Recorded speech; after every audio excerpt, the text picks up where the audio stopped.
Your Honors, Mr. Paige. the matter before the court this morning is the case entitled Paige v. State, docket number 2012-439. The appellant, Brooke Paige, is representing himself. Representing the appellee, State of Vermont, is Todd Delos. Okay. Thank you. Mr. Paige? Yes, sir. Come on up here. If you'd like a little elevation to get higher than you are, we could put a step down there for you, but it's up to you. I'll be good. Actually, I think having the reading material close to the eye here is probably Okay. the best. I hear you. All right. Please go ahead. Okay. I know that you've all reviewed the record and everything to this point and realized that I'm pro se defendant, plaintiff, or appellate at this point, plaintiff, not because I desired to represent myself, but because we could find no attorney within the state who felt that they were qualified or had the resources. And of course, the absurdity of that is then say, well, go ahead and represent yourself pro se, which is, an impossible task.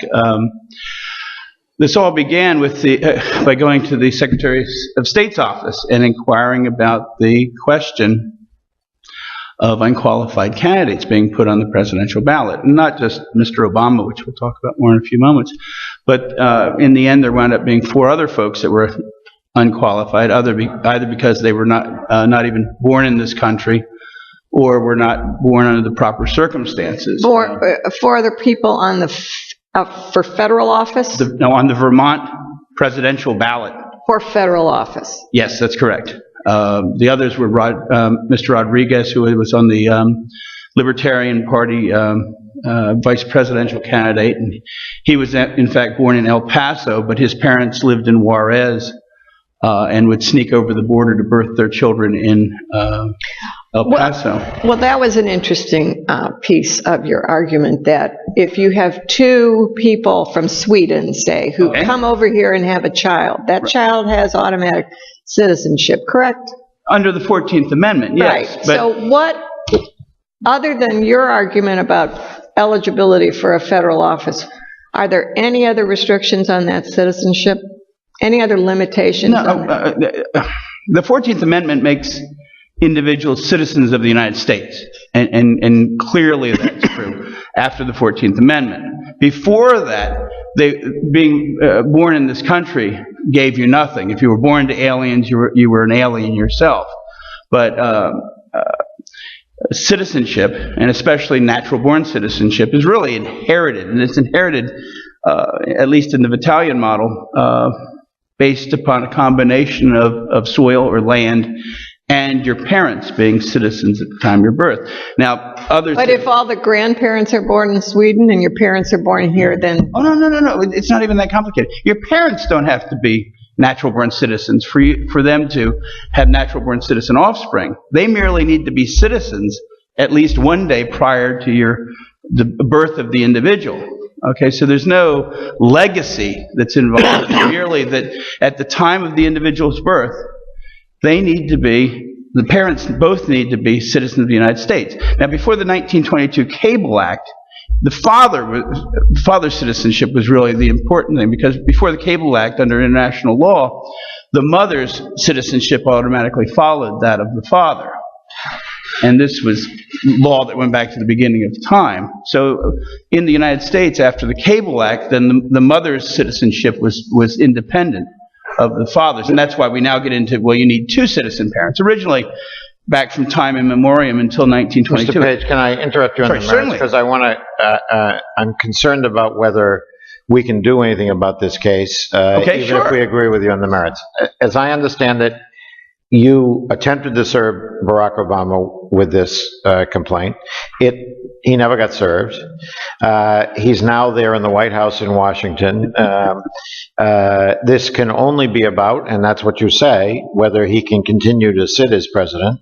How can we issue any kind of order about whether he continue to sit as president if he's not a party to this case? Well, he certainly had he's been a party to many cases in the past. Okay, he's chosen not to be a party. We certainly went to his residency at 1600 Pennsylvania Avenue. We had a process server go there, and he only relented when he was threatened with imprisonment by the Secret Service. Well, I don't purport to know that. We've served him numerous times by Federal Express, by Priority Mail. Every single document that you see in the lower court's docket, and even after we've proceeded to the Supreme Court, every single piece of material that it was necessary to give Mr. Delos has also been sent by registered mail to the office of or not to the White House. We're not suing President Obama as President of the United States. We were suing him as candidate Obama. But to follow up on Justice Dooley, what authority does a state court have to question or adjudicate the eligibility of a federal candidate? Okay. Why isn't that Congress?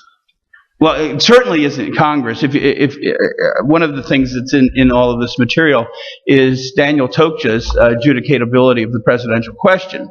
And Professor Tokja specifically says that this case can only evolve from the state courts directly to the U.S. Supreme Court, because the federal courts are barred because of the separations of powers from even hearing this. Matter of fact, many of the cases that are cited, including, I think, Ankeny, were federal district court cases, and on the surface, the federal district court had no jurisdiction.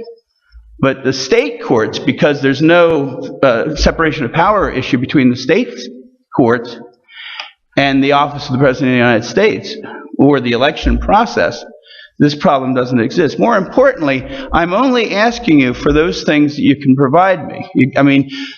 All of these other cases that you'll read about, and they're generally called birther cases, ask for far-reaching things. Well, what are you asking for at this point? I'm asking for several things at this point. First of all, Judge Bent said that I had no standing and he had no jurisdiction nor venue.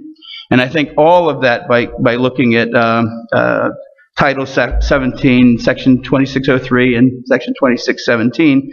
2603 gives me standing to contest an election.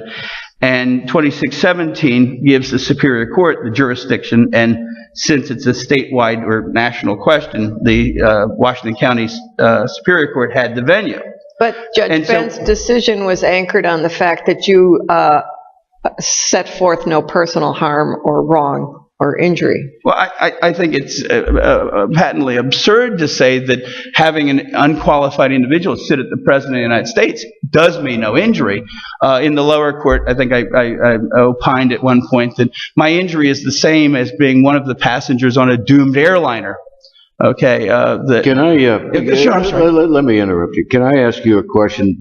Put this in some context. Have you, on the basis that you're suggesting that the former candidate Obama is disqualified from holding this office, have you made an evaluation of other sitting members of Congress or any state legislatures that would similarly be disqualified on the basis that you're suggesting? Almost certainly. I think. How many? Can you give me an idea?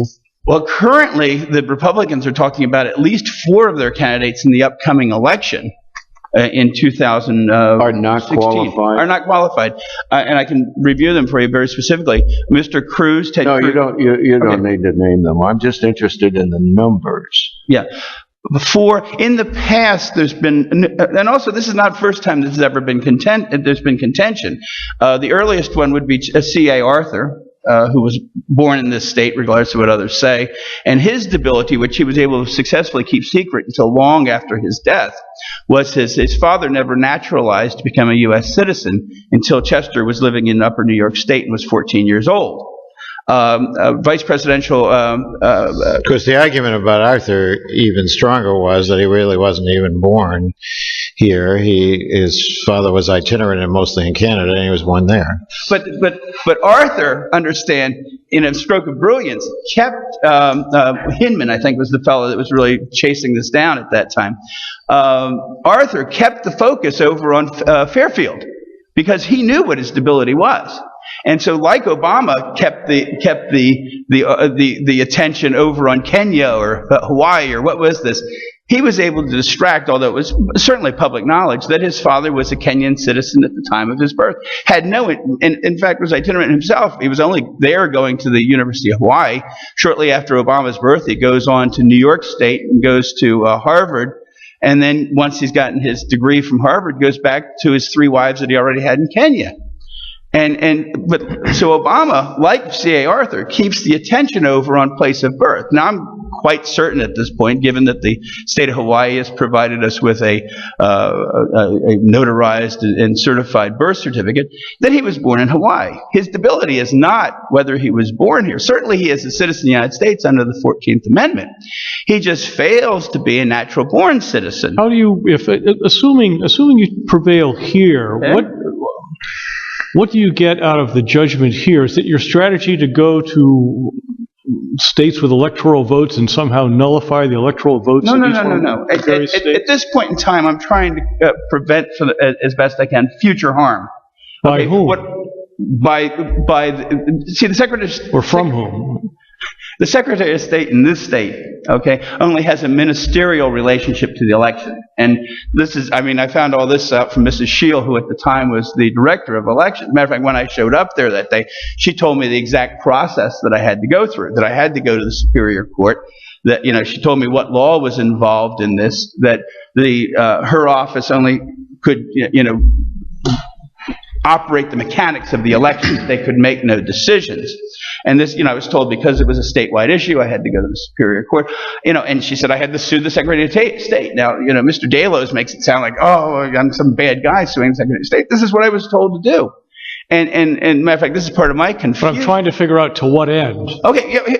If this court were to say, first of all, that I had standing and resolve that for future courts, 2, that in the presidential question, that the Superior Court of Washington County has the jurisdiction and the venue. Those questions are now finally off the board. And the third thing you can bring to me is by a review of the historic facts involved, and don't pay attention to these birther cases, which are just sheer flights of fancy, but go back there's a term, de novo, I've forgotten the third word of it, which means to go back and look at the facts once more with a fresh view on it. That if you go back and look at the underlying material and come to the conclusion that that's where I'm troubled by your failure to serve the president and him failure to be here. I use President Barack Obama. And let's make this clear. He is the de facto president. Okay. He's just not the So because we have a one-sided presentation by you, Mr. Delios now has no particular interest one way or the other because the question of the election is gone, and we don't have the side of Barack Obama on this question that you're raising of whether he's consistent with the Constitution. I think a review of the record would find that Mr. Delos has most adequately represented Mr. Obama's interest. Now, whether that was his place to do or I don't think he'd claim he was the representative of Mr. He doesn't want to now because we brought up the question. But certainly he has argued voraciously on Mr. Obama's behalf. And based upon the underlying record, I suspect that he's at the very worst discussion, a closet Democrat, because he was certainly more than willing to reveal that I was a Republican in the record, which I have never revealed until this moment on the record. It happens to be true, but it's irrelevant because I'm no friend of the Republicans at this point because Mr. Cruz of Texas, Mr. Marco Rubio of Florida, Governor Nikki Haley of South Carolina, Governor Bobby Jindal of Louisiana are all not natural-born citizens, and they're all being racked up by the Republicans for the next go-round. So at the very least, what you can provide me with is to make it so that I don't have to go through such an uphill battle to battle in the next round. Additionally, understand that one of the representatives, House Representatives from upstate New York, has filed an amendment to the Constitution to repeal the 22nd Amendment. So to say Mr. Obama has no further skin in this game is completely not true. His minions are working judiciously to try to have the 22nd Amendment repealed, and but that'll take care of itself. What concerns me is it'll take care of itself. That if he's able to run again, we still come back here again in the future. So there's certainly no mootness to this at all. Well, I guess I have yet to be convinced. I mean, even before, it seemed like I understand the point you're trying to make here, and if you make the point, it doesn't count for anything unless we have a similar candidate run the next time, which we might not. Oh, I think that probability, I'd be willing to put a generous wager on the fact with good odds. But I mean, this will happen again. I mean, and we really need to sort this out. Now, I mean, the Constitution of the United States, okay, is flexible, but it's flexible through amendment. And matter of fact, in the past 10 years, since people started to eye up Mr. Obama, I think there have been 7 or 8 attempts to change the natural-born citizen law. They have all failed. But there was a strenuous effort to try to get it so that it's just 35 years of age and 14 years of residency, and to eliminate the natural. When you started this case, yes. Was it in the nomination process at the time? The nomination was completed back by March, and to be real honest, I was waiting for somebody with far deeper pockets for one thing, but far more expertise, experience, and to come forth and take care of it. I'm just wondering if it's not ripe during the nomination process when it's. Well, the problem is, if it's ripe or not, you'll never make it all the way through the process. Because, I mean, in this case, we're over 9 months, and some of the other. When did the light just go on, or it's been on? You can finish your thought. The issue of ripeness certainly came to mind. Somebody the other day mentioned to me that the best case to chat about in relation to this would be Roe v. Wade.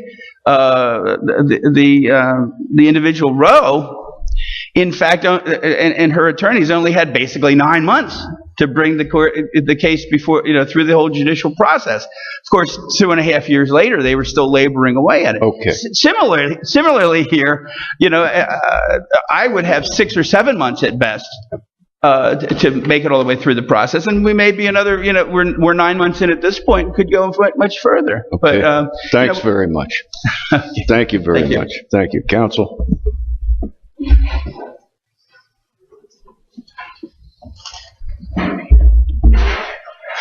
Good morning, Your Honors. May it please the Court.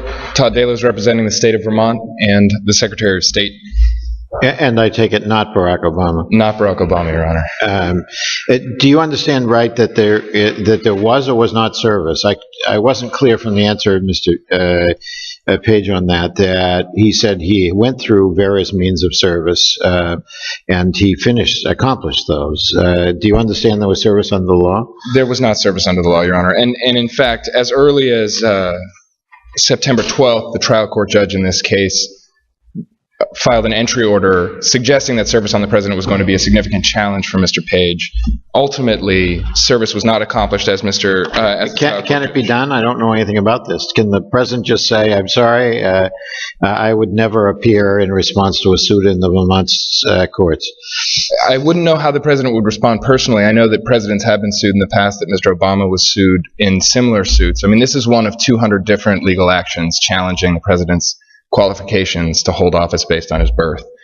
This is not a novel claim, and it is not a particularly distinct claim, though Mr. Page points to sections of Vermont law where he suggests he can obtain standing, contrary to most plaintiffs in actions of this sort. That reliance is misplaced. Well, he says this is not a birther claim, and these other claims I assume that you're referring to would fit more neatly into that box. But what's the difference? I don't understand what the difference would be. I wouldn't claim to be a birther, Your Honor, so I couldn't parse the language exactly, but what I would suggest is that a birther claims that Mr. Obama was not born on U.S. soil, and a natural-born citizen, I'm not quite sure what the short phrase for that is, but Mr. Page's argument is that there is an archaic definition used by a Swiss writer in the mid-1700s that suggested that a citizen had to have both parents be that in order to be a natural-born citizen, an individual's parents both had to be citizens at the time. So out of that 200, is there some number of those that fit into this second category? I have to admit that the last I checked, I got 3 pages here that are natural-born citizen suits. Okay. So I'd say it's roughly 50. Yep. And they're not necessarily separate. I think there are probably suits where both. And they're somewhere in the process, or they've been dismissed. I don't recall in the briefing that we were directed to any of this particular litigation. I mean, we were directed generally on the case, but not to this. So what has happened to these 50 cases or so? When last I checked, Your Honor, I believe as of April 3rd, 201 had been dismissed and 207 were still in process. So 207 had been filed, 201 had been dismissed, and 6, I believe including this one, were still in process. Were any dismissed for lack of service? The argument was raised, and in certain instances, I believe there's a case out of Washington in late August of last year, right around the time Mr. Paige filed this suit, that the court relied on that, among other things. And I'm sorry, you probably said this, but these are all cases filed in state courts, right? Various different tribunals. It's not solely state court. Including some federal, some administrative bodies. It depends on the state law and where the plaintiff chose to file. So are there any thoroughly reasoned standing decisions out there? Several. Many of them most of them are in federal court. Hollander versus McCain originally out of the District Court of New Hampshire is a fairly well-reasoned case. But the trial court judge does a good job of pointing to several of them. Berg versus Obama is another. Those all deal with federal questions of standing, and largely this court has found the same standards of standing and in fact has adopted in Parker federal standing. Mr. Paige also raises the point of Title 17, Section 2603, providing him standing. The trial court pointed out that the specific provision that Mr. Paige is relying on, subsection B, Section 3, which suggests that a contest of an election can be filed for any other reason, claiming the result of the election is not valid. Mr. Paige would argue that means you can file anyone who voted, any voter, can file any claim of any sort challenging any election in the state. And I believe that draws that statute far too broadly. Not only is election a defined term within Title 17, 2103 of Title 17. Who in your view would have standing for this kind of question? Make it less global, make it just a state representative the allegation is lives outside the district and living in the district is a requirement. Who would have standing for this kind of case? Well, that particular hypothetical is difficult because Vermont's Constitution specifically grants the General Assembly or the House of Representatives the authority to determine the qualifications of any member, and therefore this court has held that the case is called Kennedy, that in fact this court doesn't have. So it's your client, Mr. Condos. And there's some technical, he's really a resident of Florida. So I know there was some allegation of that, I think, with respect to the auditor accounts at one point. I'm just making it up just to understand who would have standing. But if I was a candidate and I thought my opponent didn't have meet the eligibility requirements under the state law for whatever state office I was running for, I'd have standing, wouldn't I? Certainly it has been suggested in the federal cases that the candidate's challenger would have standing, potentially under a theory of competitive disadvantage.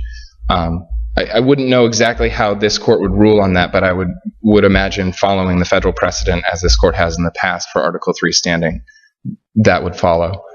And you said that's Kennedy? Kennedy is the case involving the House of Representatives. That was a specific challenge about, I believe, a vote. So back on the standing, so the only one you can point me to is an opponent as a possibility for standing, and even there, that's just a possibility. Well, actually, how about the opposing political party? I think as challenging the eligibility of a candidate from another party. I think it would depend on the specific allegation and whether there were constitutional rights involved. Specific to this case, the difficulty is Mr. Paige is attempting to gain standing either as a general voter, claiming that his injury, well, it's not entirely clear to me exactly what his injury is, but wait a minute though. Why isn't that a legitimate basis as an ordinary voter? Why wouldn't a voter have a right to challenge standing in order to make sure that the exercise of the prerogative to vote is meaningful, has some meaningful result? Well, Your Honor, I think it depends on exactly what the challenge is, but the rules of standing, the constitutional requirements of standing require a specific injury and not a generalized grievance. And generally speaking, as with a taxpayer, a voter would have no more than a generalized grievance. If it was a concern about the conduct of the election, there was fraud, I was threatened by a mob outside and wasn't able to vote, certainly that would provide a specific injury and standing, and arguably that is what 2603 was meant to remedy, was to allow those voters not to have to deal with standing, but in fact to get before a judge and say that there's a case from 1948, for example, where the opposing candidate alleges the lighting was bad and therefore people couldn't read the ballots. That's the sort of challenge. Don't we as voters have a more direct interest in the purity or lack of corruption of the ballot itself as opposed to some generalized challenge against a policy adopted by statute that really has nothing to do with us directly? I mean, don't we all have a direct interest in who we vote for? Well, certainly I would argue that the qualifications of a candidate are best vetted by the voters as opposed to any other tribunal. I'm not sure if that's the question Your Honor's asking there. The purity of the ballot, meaning the actual piece of paper, or the purity of the ballot? Well, the purity of the candidates, the fact that they're supposed to be there or not. The integrity of the system. How about if you phrase it that way?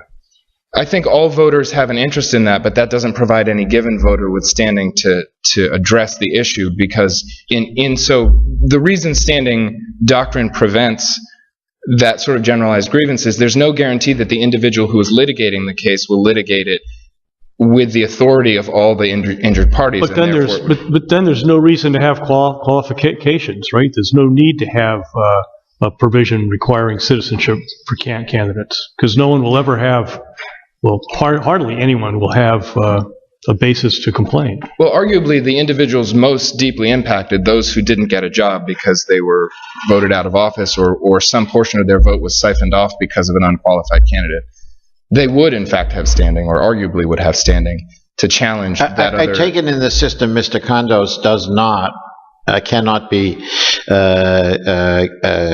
encouraged to, or will not make this determination himself. So let's say Mr. Paige goes to Mr. Condos right away and says, Mr. Condos, do not put on the ballot Barack Obama. It would be a violation of the United States Constitution for that to happen. I take it in those circumstances Mr. Condos says, this is I don't have a dog in this fight. This is not my fight. I'm not going to make that determination. It's not even clear that he has the authority to do that. Under the law, it's expressed that when the Secretary of State, I guess there are two answers to that. The first part is, I don't think under the law that the Secretary of State has the authority to make that call. Secondly, and this is a quote from Keyes versus Bowen, which is a California Federal District Court case from 2000, or excuse me, appellate court case. The court, in dealing with exactly that question and the argument of whether or not the Secretary of State should have the role of determining qualifications, said the truly absurd result would be to require each state's election official to investigate and determine whether the proffered candidate met eligibility requirements of the United States Constitution. Essentially, it would subject the presidential nominating process to each of 50 states' election officials, all of whom are politically elected, independently deciding whether a presidential nominee is qualified. Isn't the fact then the independent election official can't contest this question, doesn't that sort of support the notion there must be standing somewhere to do it, and that it would therefore be more appropriate to let the voters bring suit? Because in the normal circumstance, of course, you would say about standing, well, there's a independent elected official, there is a appointed official, there is an official who looks at this question, decides it one way or the other. You might be able to get review of that official's decision. That's another issue involved, but there's an avenue. Here, what you're saying is there is no avenue. In the absence of an avenue, shouldn't we take that into account for standing? I guess I would. I apologize if I've given the impression that there is no avenue. Specific to this case, Mr. Paige doesn't have standing because Mr. Paige is a voter. There are other avenues through which one may potentially be able to challenge this in federal court. In the first instance, the voters are determining the qualifications of any candidate through the voting process. In the second place, a challenger who believed that they were facing an unconstitutionally qualified candidate potentially could bring suit. But I think ultimately it is Congress's role, and a role that has been dedicated to Congress, to determine these issues. Now, whether or not, if you were to liken this to an environmental case where I live in an area that is going to be flooded by a potential dam, that may give me standing. But if I simply enjoy the view of a valley that will potentially be flooded, that doesn't provide me with standing. There may be a regulatory authority who should be looking into that, but they may not be doing it. That doesn't mean that I, as just someone who enjoys the environment, should get standing. It's the same circumstance here with a voter.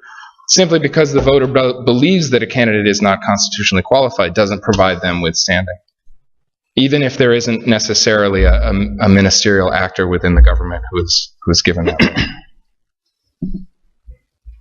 If there are no further questions, Your Honors. Okay, thanks. Appellant has no time remaining. The next hearing for the court is scheduled for 10:30 this morning. Excuse me, Justice.